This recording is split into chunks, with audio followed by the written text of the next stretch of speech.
Oi, boa tarde. Acho que todo mundo estava sem som aqui, que caiu a conexão. Bem-vindos a todos a mais um curso, Todos pela Construção, parceria ABCP, Etos Soluções, Construliga e Sebrae.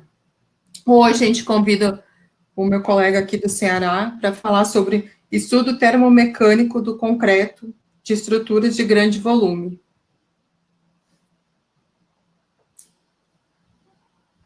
Eduardo possui graduação em Engenharia Civil e mestrado pela UFC, doutorado em Ciências da Engenharia Ambiental pela Universidade de São Paulo, estágio na Universidade de Sydney, atualmente é professor associado do Departamento de Engenharia Estrutural. Eduardo? Oi, Glécia, tudo bem? Oi, tudo bem? Liga sua câmera aí Ah, e seja muito bem-vindo. Agora obrigado. você pode compartilhar sua apresentação. Tá. Deixa eu só, na realidade, a gente saiu daquela sala, essa agora, caiu a conexão e aí a apresentação, acho que caiu. Vou colocar de novo aqui no sistema, Tá. na sequência eu apresento. É um arquivo, ele não é grande, né? É um arquivo que a gente transformou em PDF, né? Ficava melhor. Uhum.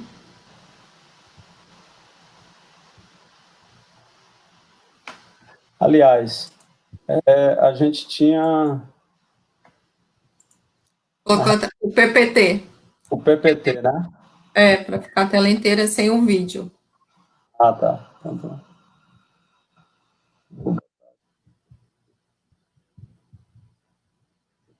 Eu vi.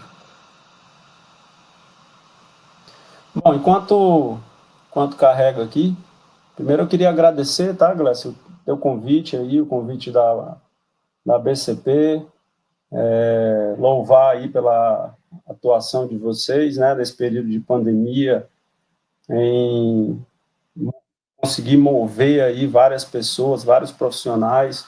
Eu tenho acompanhado algumas desses cursos que estão sendo aí transmitidos e vi realmente que são cursos com grandes profissionais, né? Então, parabenizar aí você, em nome aí da BCP, por essa ação, né? Um período que realmente a gente precisa de pessoas, as pessoas estão em casa, né?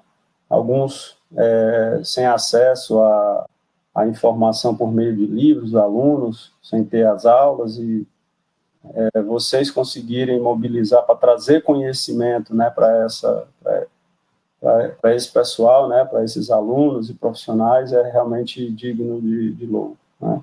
Então, parabenizo a Sim, você. a gente que agradece a participação e os profissionais que se engajaram desde o início, né? Você conseguiu colocar só, acho que agora vai aparecer. Foi. Pronto, está Tá aí. certo. Posso começar? Quando você disser. Sim, pode começar. Bom, então, boa tarde a todos. O tema aqui da minha apresentação é um estudo termomecânico de concreto de estruturas de grande volume, né? Aqui eu fiz um compilado do que nós aqui no Ceará, na UFC, na Federal do Ceará, especificamente no programa de pós-graduação em Engenharia Civil e no grupo de pesquisa de materiais de construção civil, que é que a gente tem feito aqui a respeito desse tema, tá? A minha apresentação, eu vou falar uma parte introdutória bem breve a respeito de referências a respeito do assunto, né? Uma introdução, algumas definições, e na sequência eu faço uma exemplificação de alguns cases que a gente tem feito de análises termomecânicas, tá bom? Então, iniciando essa parte de introdutória, eu trouxe aqui um esquema que eu gosto muito de mostrar quais são as principais causas de deterioração do concreto, né? Isso tirado lá do livro do Paulo Monteiro e do professor Meta. Ele divide lá em causas físicas e químicas. As causas físicas têm a parte de desgaste superficial, abrasão, erosão, cavitação, e tem a parte de fissuração oriunda de variação de volume, variação oriunda do volume de temperatura, de umidade e sais, causando aí expansões e retrações. É exatamente essa parte que está destacada em vermelha, porque ela diz respeito ao que a gente está agora conversando, né? O tema da palestra. Sobrecargas, impactos extremos de temperatura, e tem causas químicas, né? Como, por exemplo, as eflorescências, né? As reações de troca catiônica, um exemplo é a carbonatação, e as reações expansivas, formando aí produtos expansivos que também causam fissuração, como, por exemplo, hidratação de cal livre, ataque por sulfato, a reatividade, a reação álcool agregado, corrosão de armaduras, e um tema que está diretamente ligado a essa nossa apresentação, que é a etringita tardia, o termo em inglês é DEF, né? Delayed Etringite Formation, que é uma das coisas oriundas se a gente não fizer esse estudo termomecânico, tá? Então, rapidamente, algumas definições, né? Que é a retração. A retração é essa redução do volume do concreto ao longo do tempo, sem a ação de forças externas, né? Ela ocorre aí desde o seu estado fresco, né? Que a gente chama de retração plástica, é uma perda de água lá no estado fresco, ou retração por secagem, quando eu tenho isso no estado endurecido. E tenho aí a retração autógena, que são alterações físico-químicas. Por que é importante a gente falar dessa retração? Porque se eu tiver essa retração de uma forma muito precoce, eu vou gerar aí tensões de tração, que eu estou chamando aí de tensões de tração solicitantes. Se essas tensões de tração elas forem superiores as tensões de tração resistentes do concreto, eu vou gerar fissura. Tá? Então, se eu tiver um concreto que está tendo, por exemplo, uma retração plástica, uma retração por secagem muito intensa, né, está perdendo água muito rapidamente, eu não cuidar para que essa água saia de uma maneira mais lenta, eu vou gerar aí as fissurações. É por isso que a gente tem os procedimentos de cura, etc. Tá? Essas tensões de tração solicitantes a gente pode ver lá da NBR 6118, lá tem basicamente deformação, né, sobre o concreto em tração, e tem as trações resistentes que a gente tira lá quando a gente vai fazer a dosagem, fazendo ensaios, etc. Tá? O outro ponto que diz respeito à nossa apresentação é a etringita. A etringita é uma definição bem simples, é um cristal acicular, o termo acicular quer dizer mais ou menos na forma de canudinhos, né, o que a gente vê nessa foto, tá? É um cristal acicular de trisulfaluminato. Então, se vocês olharem a fórmula, vocês vão ver que eu tenho 3 elementos aqui de sulfato, tenho alumínio, óxido de alumínio, e tenho 6 de cálcio, né? Então, resultante da interação dos íons cálcio, sulfato, aluminato, etc. Tá? É interessante que essa etringita, ela tem várias denominações, né? E aí eu vou falar de 3 delas aqui bem rapidamente. A primeira a gente chama de etringita primária. Essa etringita primária, toda a reação do cimento vai produzir etringita primária, né? De cimento Portland, estou falando.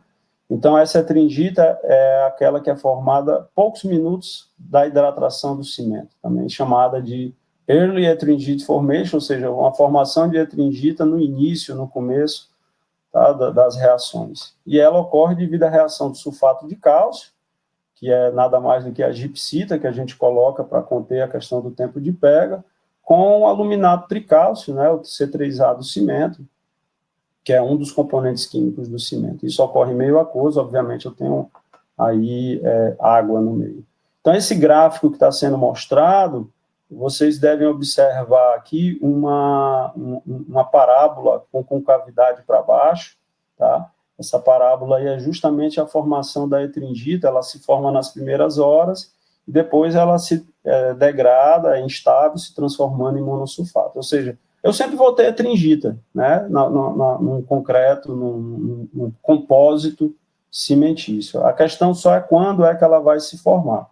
A etringita primária, como está dita no estado ainda nas primeiras idades, o concreto está mole, né? A minha massa está mole, então esses cristalzinhos crescendo lá dentro não tem problema nenhum, porque eu tenho espaço para deixá-los crescer. O outro tipo de etringita é a etringita secundária, tá? Essa etringita, ela já ocorre no concreto endurecido, e ela é resultado aí da entrada de sulfatos externos, né? Esses sulfatos vêm de solo, de água, do meio ambiente, enfim, que penetram pela porosidade do concreto, ou de sulfatos internos oriundos dos agregados, da água, etc., que são contaminados. Então, esses sulfatos externos, uma vez entrando dentro dessa massa, eles vão reagir, vão formar, eles vão reagir com aluminato tricálcico, né, como está colocado lá dentro, remanescente do cimento, e vão produzir aí o ataque por sulfato, ou seja, vão produzir etringita no concreto do estado endurecido. Então, a etringita secundária a gente está colocando aqui como a etringita que vai se formar no ataque por sulfato. E tem a etringita tardia, tá? Essa etringita tardia, o termo lá em inglês é o Delayed Etringite Formation, né? A formação da etringita tardiamente é quando eu tenho esses cristais de etringita que vão se formar meses ou até anos depois da hidratação de cimento. Então, observe que é uma reação lenta, tá? E uma característica muito importante é que essa formação que vai acontecer depois em concretos que foram expostos a elevadas temperaturas nas primeiras idades, tá? E esses concretos, no futuro, eles precisam ter um contato com a água. Então, essa figurinha esquemática que eu coloquei é um concreto já produzido, né, já reagido no estado endurecido, vai entrar a água, vai encontrar essa etringita, na realidade, a etringita não se formou antes, vai encontrar esse material que não se formou, né, e vai produzir aí, no caso, a etringita de forma tardia, tá? Então, qual é a importância desse tema que eu estou trazendo? É porque essa etringita, quando ela se forma tardiamente, como eu preciso de água, um dos elementos que se formam, principalmente, são em fundações, né?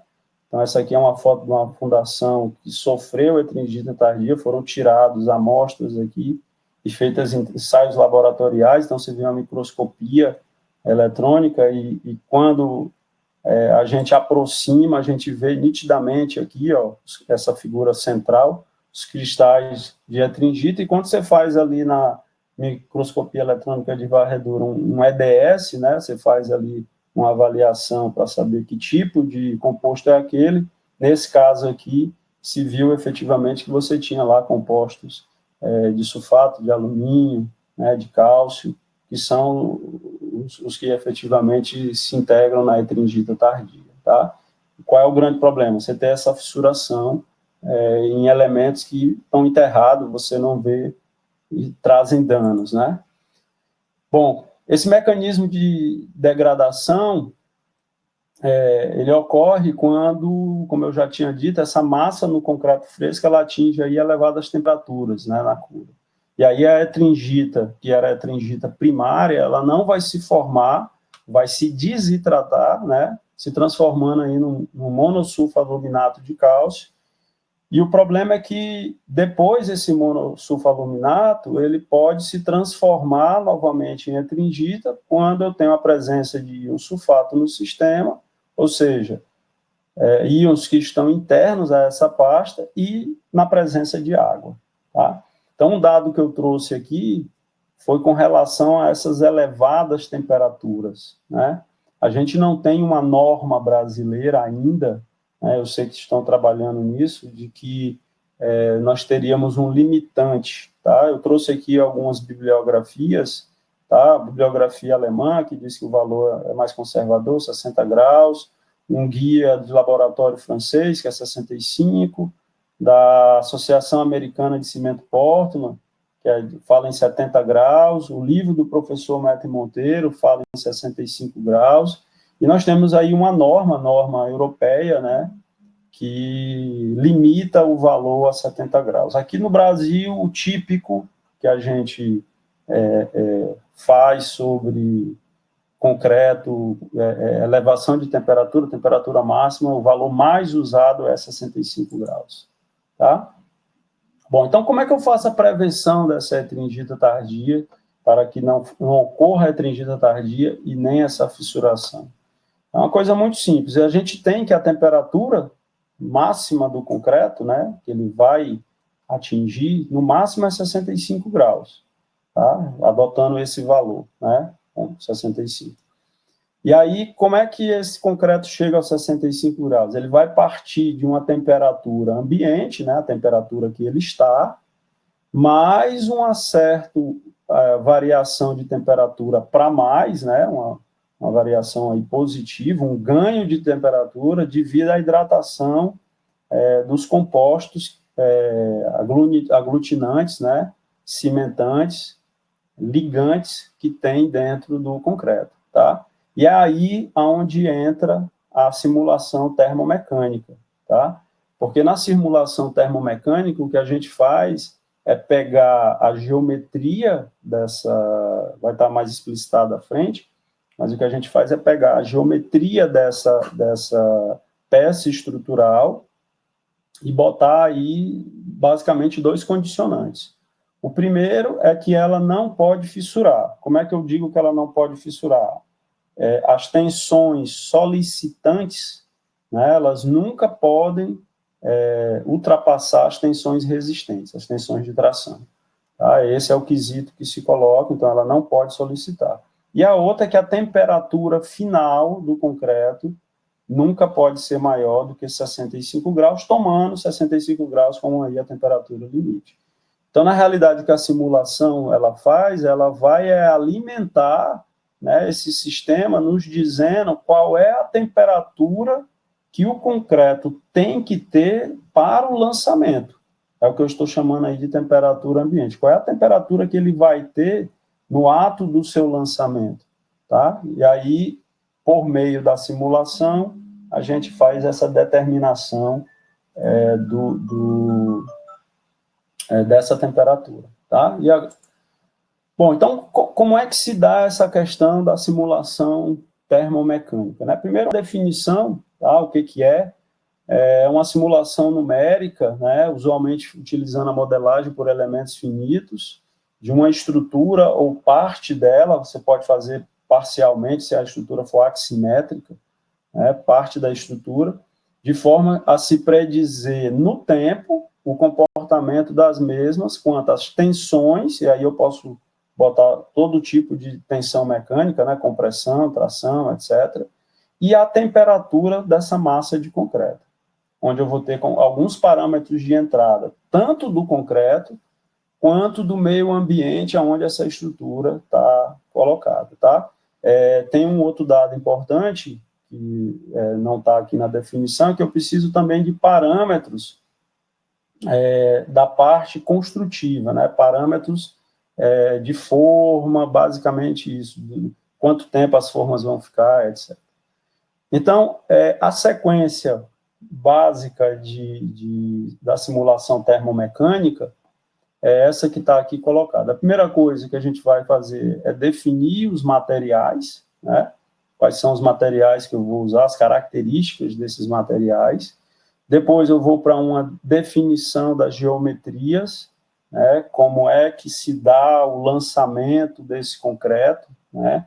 Eu vou concretar tudo de uma vez, eu vou dividir em etapas, como é que eu vou fazer? Então, a gente está chamando aqui de divisão de geometria. Depois a gente define as condições de contorno. Que condições de contorno é essa? Qual é a temperatura do ambiente? Qual é o índice de umidade relativa, né? Vento, tá? As condições, formas, se eu vou ter uma forma de madeira, se a forma vai ser metálica, por quanto tempo essa forma tem, se vai ter cura, né, como é o procedimento de cura, etc. Tá certo? E aí a gente faz a análise termomecânica propriamente dita, né, tendo como resultado as temperaturas e as tensões, e usualmente essas simulações elas trazem recomendações, né, para as pessoas que forem utilizar tais simulações. Tá? Então, o que eu vou fazer aqui a partir de agora é mostrar um pouquinho de cada um, de uma forma mais breve, um pouquinho de cada etapa dessa daqui, ok? Bom, então, no que diz respeito à definição dos materiais, uma coisa importantíssima que a gente precisa é ter muito bem caracterizadas as propriedades térmicas desses materiais, né?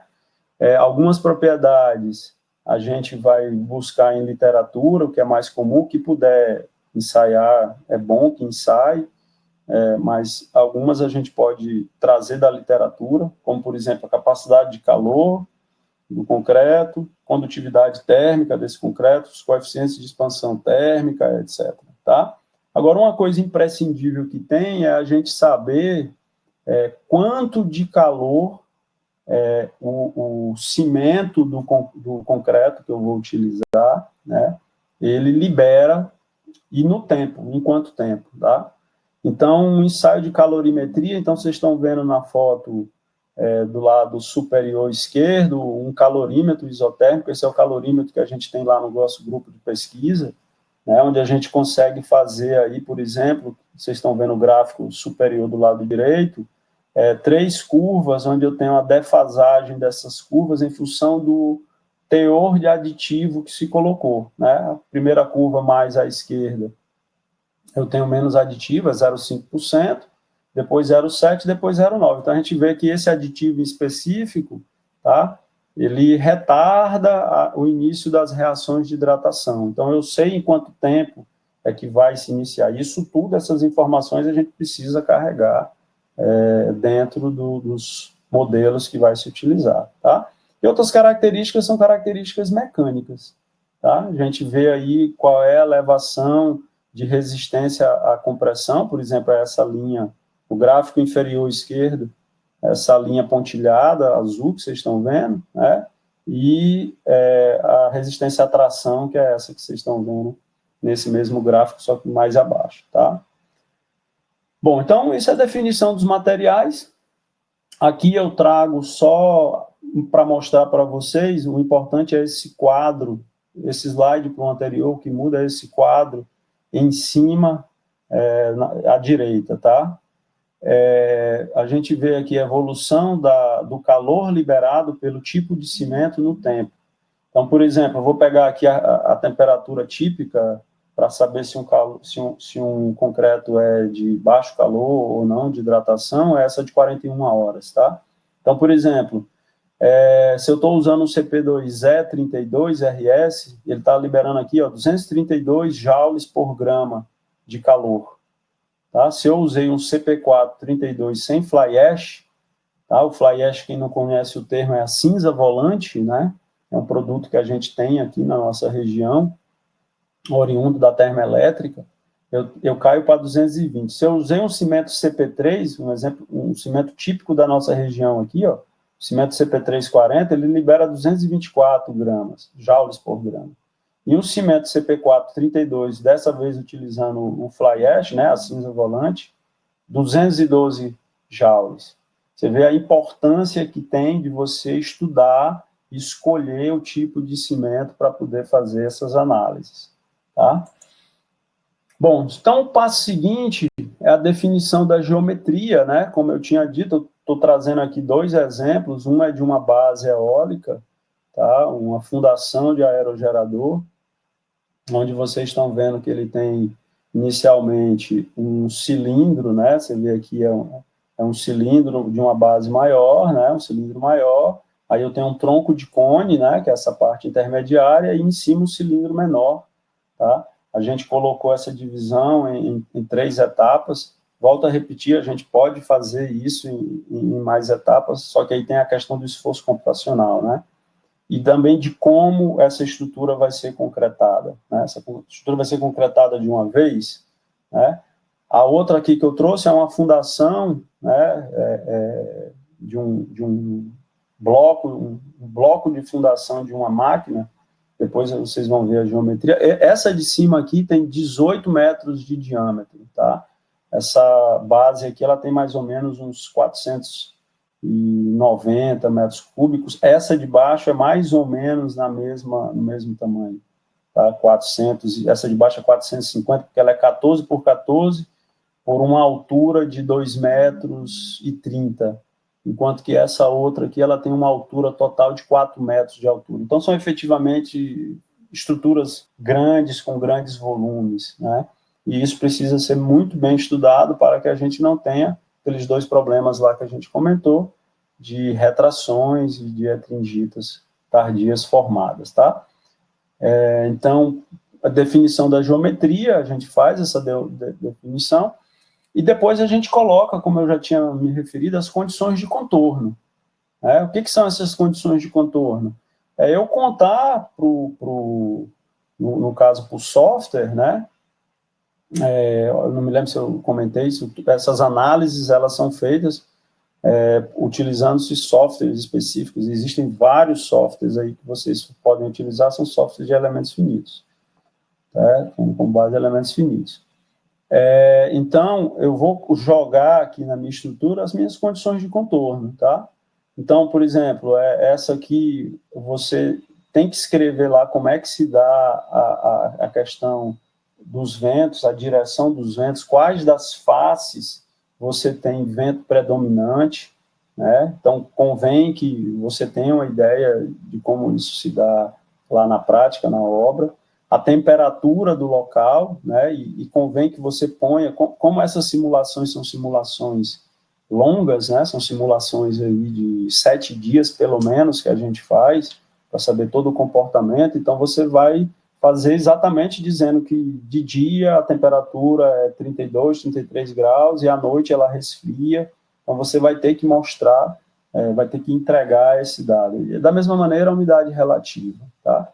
Então, só o dado interessante aqui, ó, nesse caso em específico, essa fundação, as condições de contorno que nós colocamos foi embaixo da fundação, a gente tem ali um lastro de concreto e tem o solo, né? Você tem que botar as características do solo. E aí, a fundação em si, você tem aqui, nessa parede do cilindro menor. Ô, Glécia, eu tenho um apontador aqui por meio desse software, eu não sei se eu tenho. Eu não sei se eles estão vendo, quem está assistindo. Não tem, Eduardo, só tem para você, uma caneta aí para você rabiscar. Tem, eu acho que é aqui em cima, né? Não. Do lado do É em cima? do compartilhamento. Do lado do compartilhamento. Do lado do compartilhamento. Lá em cima tem Será que é isso aqui? Aí, é isso aí. É isso aqui, né? É. Pronto, obrigado. Ó, pessoal, então essa parte aqui, ó, é uma parte que eu estou dizendo aqui que é chapa de aço, tá? Ao redor dele aqui todinho, é chapa de aço. Tá? Embaixo dele é solo, e essa região aqui é uma região que fica livre ao ar, tá? Tanto essa daqui até aqui, ok? E essa parte daqui de cima. Então, é uma parte... Então, eu insiro aí as condições de contorno da minha estrutura, tá? Eu quero mostrar isso por meio de um vídeo, e aí a Glécia me ajuda, né? Porque tem um vídeo a ser colocado, que nesse sistema ele não aceita a colocação de vídeo direto, então tem que descompartilhar e colocar o vídeo. Então, vocês estão vendo aqui um vídeo, ó, eu fiz uma filmagem só para mostrar, ó, você consegue aproximar, né, especificamente nesse software. Então, aqui, ó, tá aqui chapa de aço, né? Você consegue movimentar toda a fundação. E aí, aqui embaixo, ó, vocês estão vendo do lado esquerdo, só seguir o mouse ali, ó, tem um lastro de concreto e eu estou dizendo o tempo, né? Vai ficar por 700 horas. E aí, na sequência, estou mostrando aqui que que a lateral, ó, essas duas que ficaram coloridas, é onde tem chapa de aço, e aqui eu estou mostrando, ó, ele vai ficar por 40 horas a chapa de aço, tá? E as características, ó, a chapa de aço tem 1,4 centímetros e tem a propriedade térmica, de capacidade térmica. E, por fim, a parte que eu tinha mostrado para vocês no final, esse que ficou em amarelo, é onde eu vou ter o contato direto com o ar, tá? Então, é basicamente assim que a gente coloca as propriedades térmicas as condições de contorno, não apenas propriedades térmicas, mas as condições de contorno dos elementos, tá certo? Bom, o passo seguinte, pessoal, só me permita uma água. O passo seguinte é a gente criar, na realidade, desculpe, um pouquinho antes disso, está só um pouquinho fora de ordem, eu preciso criar a malha, né, de elementos finitos, especificamente o software que a gente usa, que é o Beforecast, ele faz essa discretização do volume por meio dos métodos de elementos finitos usando tetraedros, tá? E aí, uma premissa desse software é que a gente escolhe a distância entre os nós desse tetraedro, tá certo? Se eu escolher tetraedros pequenininhos, eu vou ter uma simulação muito mais refinada, mas, em compensação, o esforço computacional é muito grande, né? Eu preciso de máquinas boas para poder rodar isso daí, tá? Então, vocês veem aqui as duas figuras, né? Aqui eu tenho uma malha constante, ó, essa daqui vocês estão vendo uma malha constante, e essa daqui, essa primeira parte aqui, ó, ela é uma malha menor do que essa outra parte, tá? Então, aqui eu trouxe só para vocês verem que a gente consegue aí fazer essas variações, tá? E aí, qual é o que é a simulação, o que eu vou fazer? Eu vou testar temperaturas de lançamento, né? Até eu descobrir uma temperatura que me propicia aí um valor máximo de 65 graus, de temperatura máxima interna dentro do bloco, tá? Nós aqui adotamos um coeficiente de segurança, eu vou mostrar para vocês o que é esse negócio de coeficiente de segurança um pouco mais na frente, tá? Mas em função de trabalhos anteriores, a gente usa o coeficiente de segurança para não chegar nesse limite de 65 graus. E aí, na sequência, a gente avalia essas isotermas e a relação entre a tensão de tração solicitante e a tensão de tração resistente, tá? Que tem que ser sempre menor do que 1, tá? Porque aí, se eu tiver maior que 1, significa que eu vou ter problemas de surgimento de fissuração, tá? E aí, a gente faz a simulação, peço novamente que a Glécia, por gentileza, coloque o outro vídeo, né? Onde a gente consegue determinar, é um vídeo acelerado, onde a gente vai conseguir determinar a temperatura em qualquer lugar do bloco. Então, esse vídeo aqui vocês estão vendo, ó, a modelagem de um bloco de até 168 horas, foi feito lá pelo nosso grupo. Você vê que ele começa frio, aí eu lancei o concreto todo junto, eu estou simulando aí a peça de uma vez, né? E vê que pelas bordas dele ele começa a dar uma esfriada, né? Pelas bordas, se dirigindo mais à parte central. Óbvio, né? Eu tenho na borda, eu tenho ali maior troca térmica e é ali onde vai começar a ter o resfriamento, tá? Então, o que a gente precisa aí é ver, por meio dessas simulações, onde é que são os locais de maior temperatura, né? Aonde é que eu tenho que tomar, onde possivelmente eu vou ter maior probabilidade de haver fissuração, são nas extremidades, né? Onde ali eu tenho uma troca térmica mais rápida, tá? Só lembrando que eu vou variando justamente essa temperatura de lançamento, tá? Essa simulação foi para 20 graus. Então, aqui, ó, a gente tem uma isoterma, ó. Essa aqui a gente chegou numa isoterma com 27 graus de lançamento, após 40 horas, eu cheguei aqui a um pico de 64 graus Celsius, tá? Com essas isotermas. Então, a gente sabe, ó, com 27 graus é a temperatura limite, porque acima disso, se eu lançar o concreto com a temperatura acima disso, eu vou ter problemas aí de temperaturas finais, temperaturas máximas, acima dos 65 graus limites, né? Bom, uma outra coisa que a gente costuma fazer são selecionar alguns pontos em específico, né? Isso aqui não foi uma coisa inventada por nós, né? Isso aqui, existem vários estudiosos já disso, sobre esse tema, né? Um dos mais renomados é o professor Selmo Shapira Cooperman, nos ajudou bastante, nós tivemos aqui o auxílio dele nisso. Eu queria também comentar o nome do professor Calmon, que inclusive ele desenvolveu já programas, software específicos para isso daí. Existem outros, por favor, me perdoe que eu não citar, mas foram os dois que vieram à mente. Todos os dois já nos auxiliaram nesse trabalho, qual eu agradeço imensamente.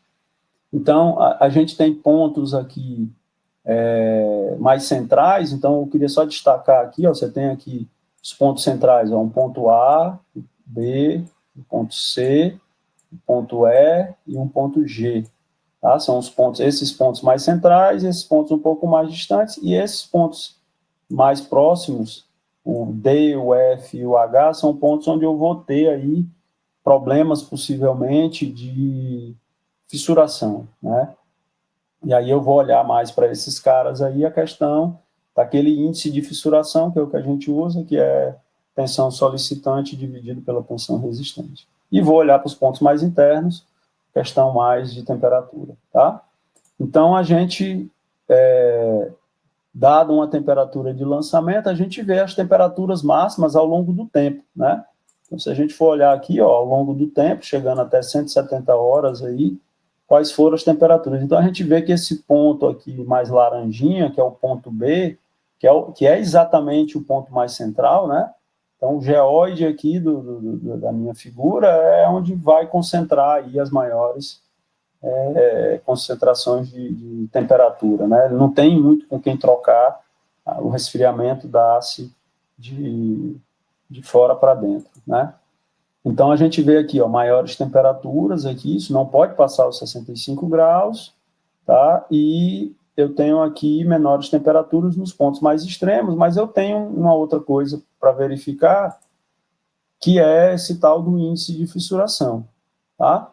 Esse índice de fissuração é a tensão solicitante no tempo, dividido pela tensão resistente também no tempo, tá? Então, ela não pode passar aí o valor unitário, tá? Se ela passar, significa que eu estou tendo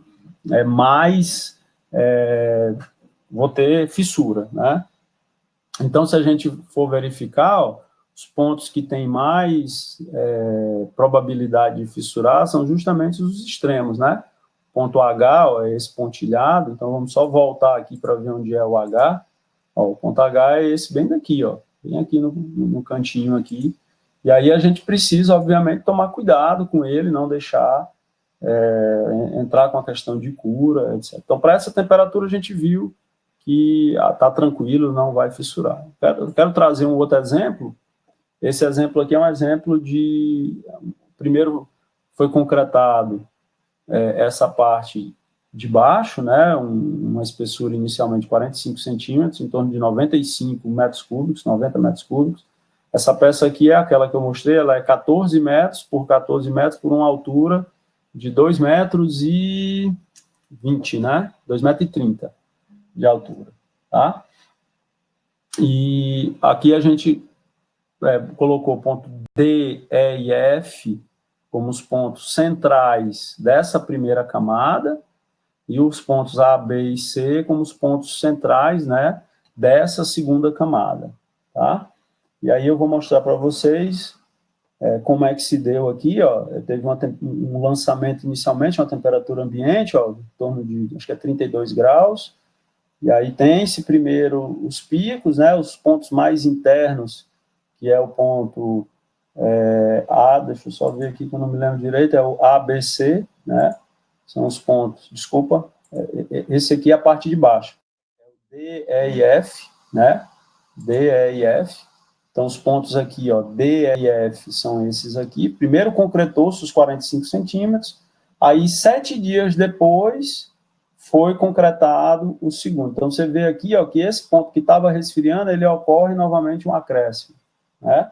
Esse ponto que estava esfriando, ele novamente, em função da massa de cima, que foi concretada, foi colocada. E o concreto novo, né, que é justamente pelos pontos A, B e C, eles são dados aqui, ó, são lançados numa temperatura menor, eu acho que essa temperatura é 26 graus.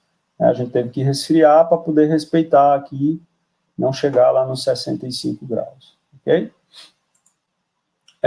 Só que quando eu vejo, olha aqui, pessoal, que interessante, quando eu vejo aqui a questão do índice de fissuração, tá? O ponto C, né, que é o ponto mais extremo aqui, ó, ele tem aqui uma possibilidade de fissuração muito forte, muito grande, tá? Então, a gente tem que tomar cuidado, a gente avisa isso, né?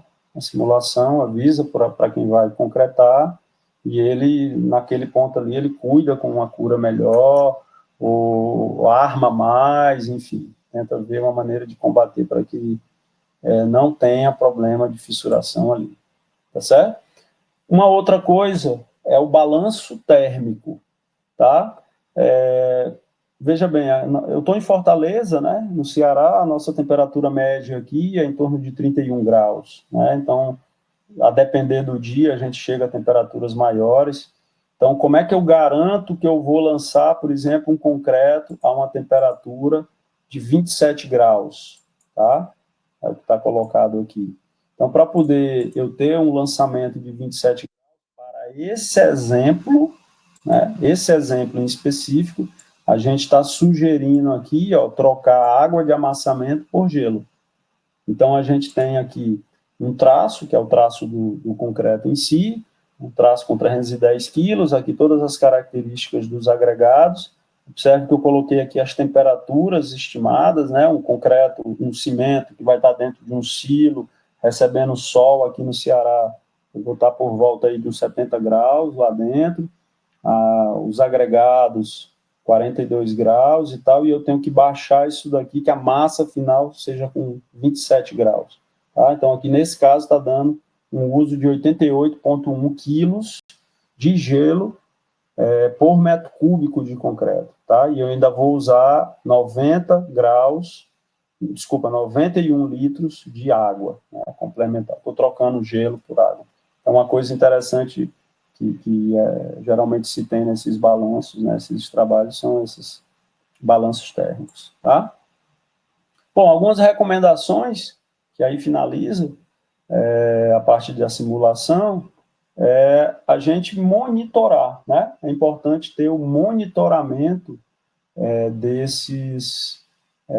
dessas concretagens, né? Para saber tanto o monitoramento da temperatura de chegada, né? E aí se usa uma pistolinha laser colocando, ou um termômetro de espeto e tal, mas a temperatura que o concreto vai atingir, aí a gente usa os termopares, né? Então, esses termopares, eles ficam colocados dentro do concreto, né? Geralmente, essa colocação, vou adiantar aqui, depois eu volto, geralmente essa colocação a gente aproveita aqui a armadura, então, está aqui o conector, né, do termopar, e o termopar em si, ele está aqui, a gente aproveita a armadura que está, mas não deixa tocar na armadura, né? Dá-se um jeito de tirar da armadura para que o ar, sem aquecendo, não venha influir, né? Mas aí, se não tiver uma armadura no ponto local, você pode pedir para colocar uma armadura para você poder amarrar, e protege esse ponto aqui, que é a ponta do conector. Essa pontinha aqui, ó, deixa eu mostrar aqui, essa ponta aqui é uma ponta que eu vou colocar nesse datalogger aqui, por exemplo, que é um datalogger manual, então eu preciso de alguém que vá lá e fique espetando para poder ler, né? Ou a gente usa um datalogger automático, como esse que está colocado aqui, faz uma programação que ele fica lendo lá de hora em hora, etc. Tá? Recomendável que você deixe ele aquisitar dados aí, sei lá, 5 dias, uma semana, ou mais dias, né? 15 dias, etc. Tá? Bom, isso aqui eu já coloquei, tem que tomar cuidado devidamente na concretagem, né? Para que isso aqui não venha a se perder, né? Não venha. E eu encerro falando aqui dados modelados versus dados reais, né? Muita gente diz, será que essas simulações dão certo, né? Será que... Esse é o grande barato dessa área, é você tentar sempre se aproximar os dados modelados o mais próximo possível dos dados reais, tá? Então, tem uma dissertação de mestrado, que foi a primeira que a gente desenvolveu aqui, foi do Alexandre Menezes. Nós fizemos uma estrutura de um certo volume, né? Se não me engano, isso aqui tinha 1,5 metro cúbico, tá? E colocamos termopares, tá? Colocamos esse material dentro de um galpão sem vento, protegido do sol, etc. E fizemos a simulação, né? Simulação inicial, e foram feitos 4 ou foram 8 blocos com esses cimentos. Aqui era temperatura, era concretos de baixa resistência, né? Típicos para concreto massa de barragens. Então, um concreto de 10 MPa feito com cimento CP2, não me recordo qual, acho que é CP2F, ou é CP2E, e um concreto de 10 feito com CP4, um concreto de 20, um 20 com CP2E e um 20 com CP4, tá? E o que eu queria chamar a atenção é a proximidade que a gente conseguiu dos picos de temperatura. Então, você vê aqui, ó, 47,5 graus, enquanto que a modelagem deu 47,3. 47,3, o outro deu 46, né? Então, temperaturas razoavelmente próximas, que deu esse erro aqui, ó. Primeiro deu um erro de 0,55%, outro de 2%, 4% e 8%.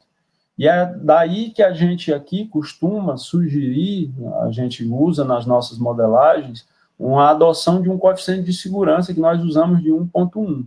Tá? Então, eu nunca vou deixar para chegar a modelagem em 65 graus. A gente faz as modelagens considerando que uma coisa é o modelo, outra coisa é quando eu vou para a prática, né? Tem aquelas temperaturas que a gente estima, velocidade dos ventos, isso tudo aí entra nas variabilidades do modelo, e a gente adota esse coeficiente de segurança de 1,1. Então, a gente faz a simulação para que ele chegue ali no máximo a 59, tá certo? E queria chamar a atenção também do erro no tempo, né? O tempo onde chega-se a modelar a hora do pico, né? Também um erro aí da ordem de 10%. Tá? Então, como conclusão, Glécio, estou encerrando. Modelagem termomecânica permite estimar as temperaturas e tensões de tração no concreto, sendo importante para evitar o surgimento da etringita tardia, bem como fissuras superficiais no concreto. Por meio da modelagem termomecânica, a gente consegue determinar as temperaturas máximas, né, do lançamento do concreto e, a partir desta, realizar o balanço térmico, determinando as ações que devem ser realizadas para se atingir essa temperatura, como, por exemplo, colocar gelo, tá, no concreto, como eu mostrei. E consegue também verificar na estrutura os locais de maior potencial de fissuração, permitindo tomar ações mitigadoras de forma a evitar. Ok? Aqui são algumas referências que eu usei para cá. Essas 2 primeiras são dissertações que já foram realizadas, né, do Alexandre Menezes, da Larissa, respectivamente o professor Calmon participou, foi banca, o professor Selmo participou da Larissa, nos ajudou muito.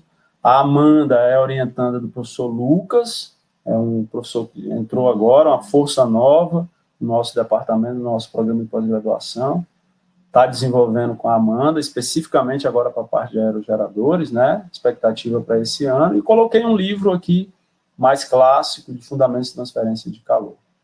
Então, Glécio, eu termino aqui deixando o meu contato, meu e-mail, tá? Eduardo@ufc, e deixo o meu Instagram, quem quiser ver o que a gente tem colocado no Instagram. Botei o Instagram também do nosso laboratório de materiais de construção, tá? E o Instagram do nosso programa de pós-graduação, tá? Que geralmente o pessoal coloca lá o que tem acontecido, tá? Então, mais uma vez, agradeço demais o convite seu aí pela BCP e fico à disposição, tá? À disposição se você tiver perguntas, se os seus...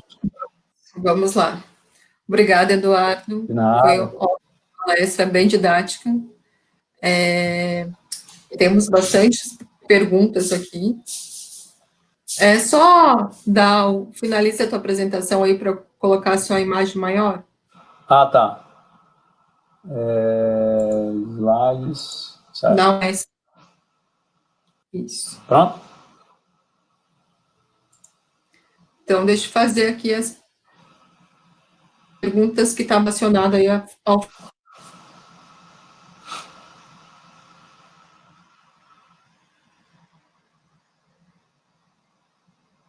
Glécia?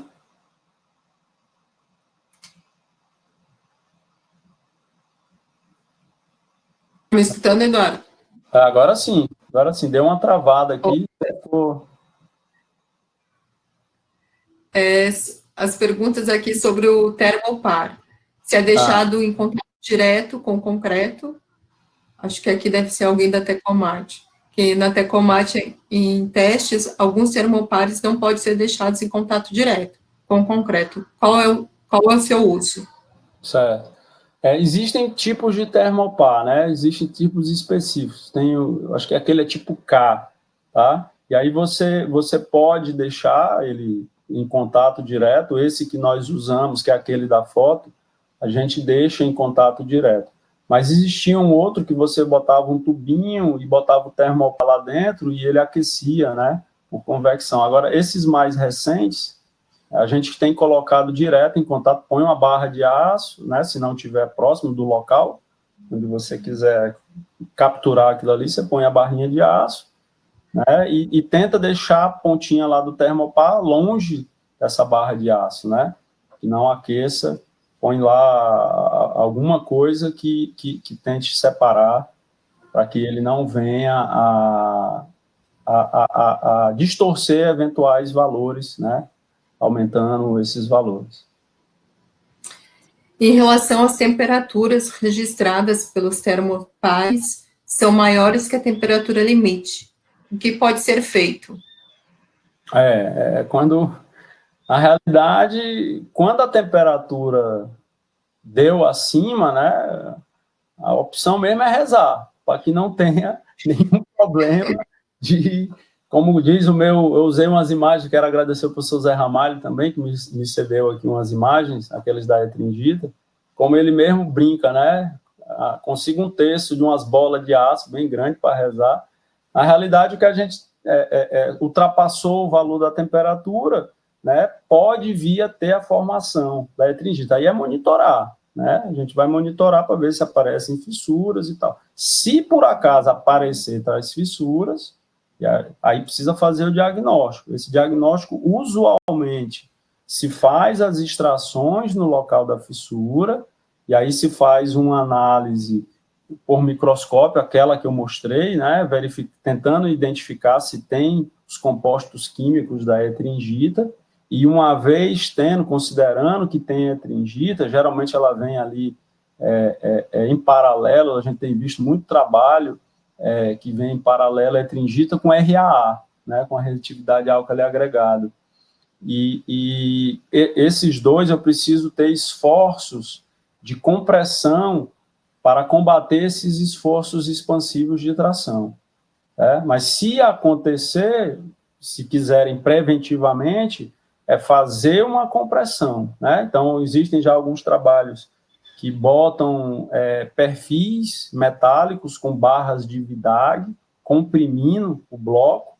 Tem outros que botam uma malha de concreto e concreta essa malha, né, para não deixar esse bloco expandir. Mas uma vez atingido ou superando a temperatura, não tem como, né, não tem como você reduzir mais aquilo ali, né, porque o ganho de temperatura está lá dentro, está lá internamente. Em relação a simulações, qual que é o aceitável quando se compara dados reais com as simulações? Qual seria o erro? O erro que a gente usa aqui é 10%, por isso aquele nosso coeficiente de 1,1, né? Isso é oriundo do trabalho lá do Alexandre, onde a gente foi criterioso com os dados, fizemos alguns ensaios para determinar as características dos materiais, eventualmente alguns a gente não consegue ter, a gente precisa pegar de bibliografia, se puder medir, é importante, né? Mas aí a gente, nesse comparativo que nós fizemos, nós vimos que chegamos a 10%, tá? Então, para a gente, assim, me parece um erro razoável esse erro de 10%. Se tiver a mais do que esse 10%, é porque você fez alguma consideração equivocada, né? Alguma coisa você fez equivocada lá no teu modelo, considerou, sei lá, velocidade diferente, velocidade do vento, direção do vento, essas questões de troca térmica. É importantíssimo fazer a caracterização do cimento, né? A caracterização do cimento é fundamental, você precisa ter dados do teu cimento. A gente faz muito a iteração do cimento com o aditivo, que eu mostrei lá naquele gráfico, que às vezes o aditivo ele gera um pouco de retardo, então você ter um calorímetro para fazer isso daí é interessante. Se não tiver, faça a contratação de um laboratório que faça essa calorimetria, tá? As perguntas que tinha aqui em relação à simulação também era se foi, nas demonstrações que tu apresentou, se foi considerado um tipo de cimento, como é que foi o consumo nas simulações? Foi, pronto. Essas simulações, importante destacar que são da dissertação da Amanda Machado, né? Ela é um concreto aquela base que eu mostrei, uma base eólica, é um concreto de 30 MPa, esse concreto de 30 MPa é usado CP340, nosso aqui da região, acho que o cimento é Apodi, o cimento é da Apodi, foi o cimento que a gente conseguiu lá naquelas simulações, um calor de hidratação baixo, e na dosagem que nós fizemos no nosso laboratório, né, nós conseguimos aí um consumo de 310 quilos. Aquela parte superior, aquela parte do topo que a gente chama de fuste, né, a parte do cilindro maior, da base eólica, ela é de 40 MPa. Tá? Então, aquela parte lá, o concreto é de 330 quilos por metro cúbico, também feito com cimento CP340. O trabalho agora que a Amanda vai fazer a gente foram feitas essas simulações para a obra, né? Até então, o que a gente tinha feito aqui, Glécia, eram em volumes menores, né? Fizemos aquele do Alexandre em um volume menor dentro do laboratório, com todo o cuidado, preservando as condições de contorno, né? Aí a Larissa avançou um pouco mais nisso daí, porque já foi voltado para a torre eólica, mas não conseguimos os dados de obra. Agora o da Amanda já a gente fazer a simulação e temos uma empresa parceira, né, que está aí junto com a gente para poder disponibilizar esses dados, né, que a gente possa afinar. A ideia aí é você conseguir um modelo que represente ao máximo a simulação, os dados reais, né, é isso que a gente deseja. Eduardo, a gente chegou aqui no limite do nosso tempo, tem bastante pergunta, acho que eu contei aqui, tinha mais 8 perguntas. Você pode digitar seu e-mail aí de novo, que aí eu peço para as pessoas que ficaram ainda com dúvida entrar em contato direto para você. O e-mail é eduardo.cabral@ufc.br, tá? E o Instagram é o antiedu74. Pode entrar pelos dois, são os contatos aí que eu mais uso. Tá? Eu acho que foi esse que eu... É isso que eu coloquei aqui, né? Acho que sim. É esse aí que você colocou. Eduardo, mais uma vez aí, obrigado. Parabéns pela excelente apresentação. Então, como a gente já falou, a gente vai ter outros, né? Você tinha sugerido vários temas para a gente compartilhar aqui o conhecimento. Eu acho que depois desse 100 cursos, a gente vai continuar aí com uma rotina de cursos pela ABCP. Obrigado. Boa tarde, pessoal. Amanhã a gente vem com mais cursos sobre pavimento, sobre BIM, sobre argamassa colante, são os temas que a gente tem amanhã a partir das 9h30. Obrigada, Eduardo. Beleza, obrigado, um abraço a todos aí que estão acompanhando.